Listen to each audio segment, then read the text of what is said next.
Hey guys, so today I'm going to be talking about something that I'm really excited about. I've been working on it for a few days and I'm ready to show you.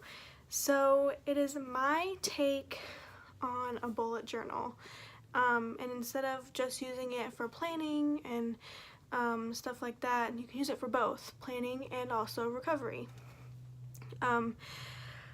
So there's some aspects in this book that I think may be helpful to someone who needs to track if they ate during the day or how their moods are at different points in the day, and how their feelings are, basically. There are also some regular aspects of a bullet journal, which are like weekly spreads and different lists and stuff. But I'll show you an in-depth look into mine. This is a Scribbles That Matters journal, and it's the grid paper, which I'm not happy about. I thought I ordered the dotted kind, but I guess I ordered the grid kind, which is fine. But you can use any kind of journal. You can use line paper journal like this. I just got this one at Target. Any kind of journal will work, but I kind of went overboard and bought an actual, like, supposed to be used as a bullet journal kind of thing. Sorry if I'm looking in the viewfinder. I've never filmed a video on my phone before, so hopefully this goes well. So first, before I show you the pages, I thought I'd show you what tools I use. So for pens, I use this Micron, or Pigma Micron pen in 03. This one. It's just a really fine tip marker, or pen, whatever you want to call it. They call it a fine liner in the bullet journal community, I guess. I use this Pilot G207 gel pen for writing. And then I used this once and I didn't like it at all. The Sakura Jelly Roll, and the size is 08. A lot of people love these, but I did not like this one, like, at all. So, yeah, I'll be getting a new white pen, but a white pen. And then for coloring, I used my Crayola Super Tip markers, and this is the 50 pack, and I love them. They're cheap. I mean, you don't have to be fancy here, okay? So let's just jump into the journal itself. Alright, so this is what the journal looks like. It's just a regular journal. It has a little pen loop you can put a pen in. And then on the front page, I put my name and the date I started it, which was just a couple days ago. And then, sorry I'm really shaky. It's medication side effects. That's okay.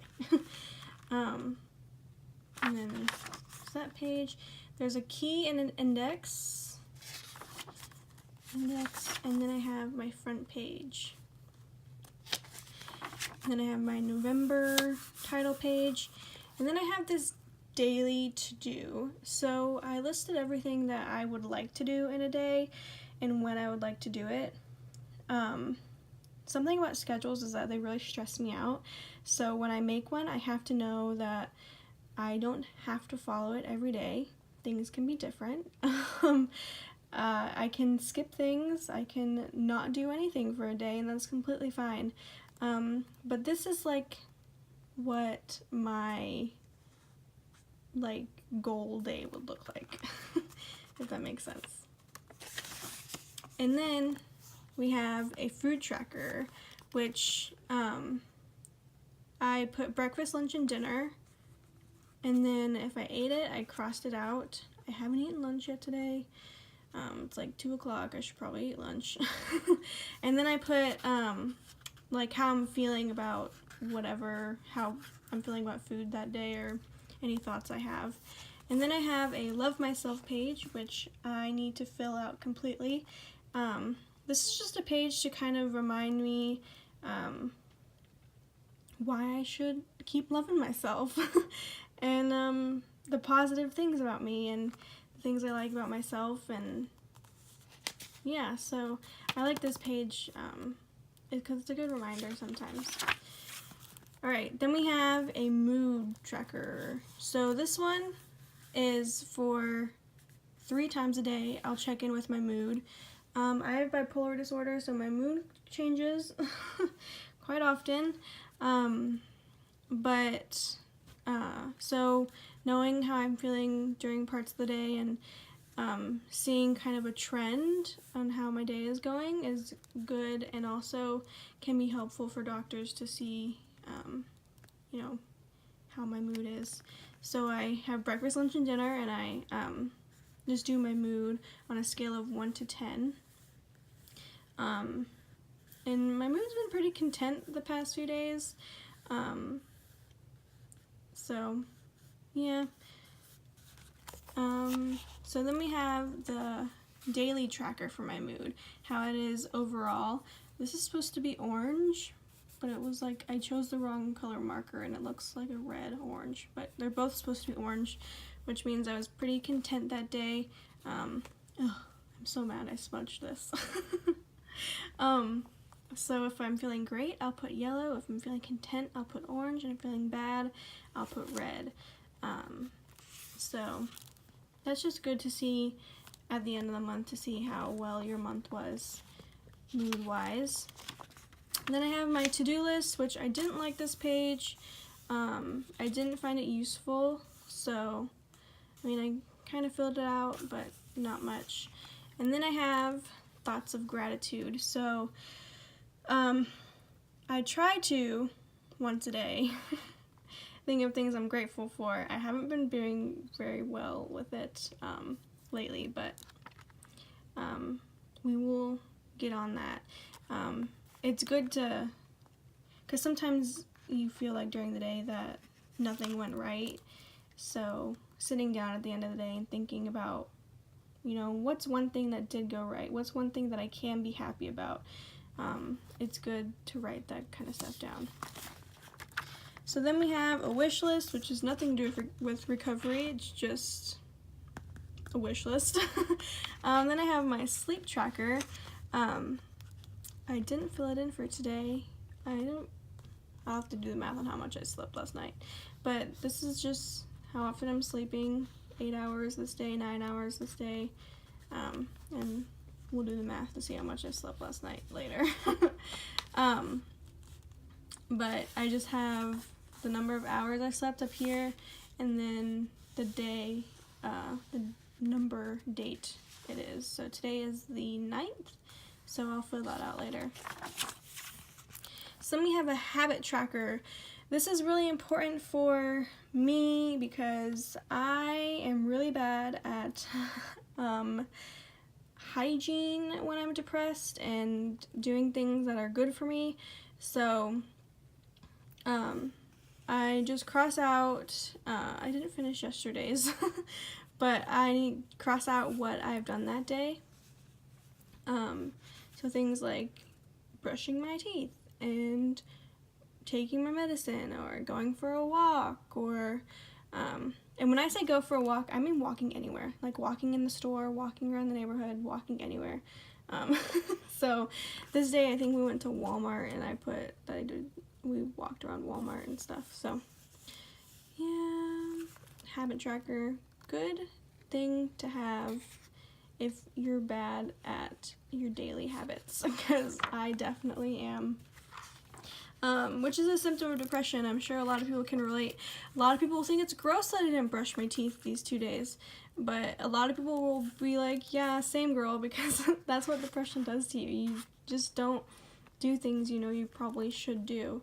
But that's okay. We learn, we live and we learn. So this is my goals page. I just write down what I want, what my goals are. It can be long-term goals or short-term goals or anything like that. Then I have a brain dump page, just basically where I just write anything I feel like writing, little notes or anything like that. Video ideas page, and then I have the journal page, which I'm not going to spend a lot of time on, although you can pause and read what I wrote, but I saved a few pages for journaling. and I can always add more later on in the book. It doesn't have to be set to those pages. I have a quotes page, which I haven't written anything on yet. I have my medication, which is good because I am really bad at remembering how much medication I am taking, like the dosages and stuff. So writing them down and having them in a place where I know they are is good for me. So we just have like lithium, 15 milliliters, because I take the liquid kind, and trazodone and Adderall and all that kind of stuff. Appointments, I just made this page today, so I haven't filled it out yet. But this is just for appointments I have down the road that I can add to my calendar when I get there. So that'll be filled out with like psychiatry appointments and therapy appointments and all that kind of stuff. And then I have this monthly spread of November, just so I can see what the month looks like. And then this is for next week, November weekly. So this is where I'll write down what I want to do that day. I'll write down I'll take from my to-do list, which is on this page, and I'll add maybe 1 or 2 things to each day to see if I can get them done. And then if I have an appointment, I'll write down that appointment day and all that kind of stuff. And then I have the actual to-do list I'll be using. It just seemed better for me to have just one big list of stuff instead of just separate tiny lists that I don't finish that day because I have no motivation. But yeah, so that is my recovery journal.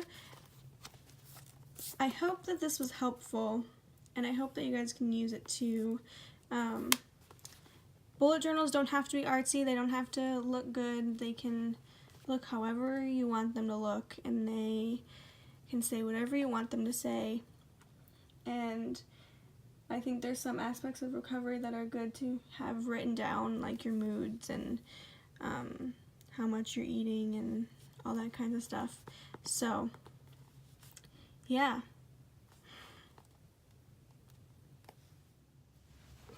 Alright, I hope you enjoyed this. I hope it's helpful, and maybe you guys can start your own recovery bullet journal of your own. Don't forget to subscribe. You can become a patron of mine if you want to on Patreon. And I have a bunch of shops, so links are always in the description. Yeah, but check them out. Alright, bye.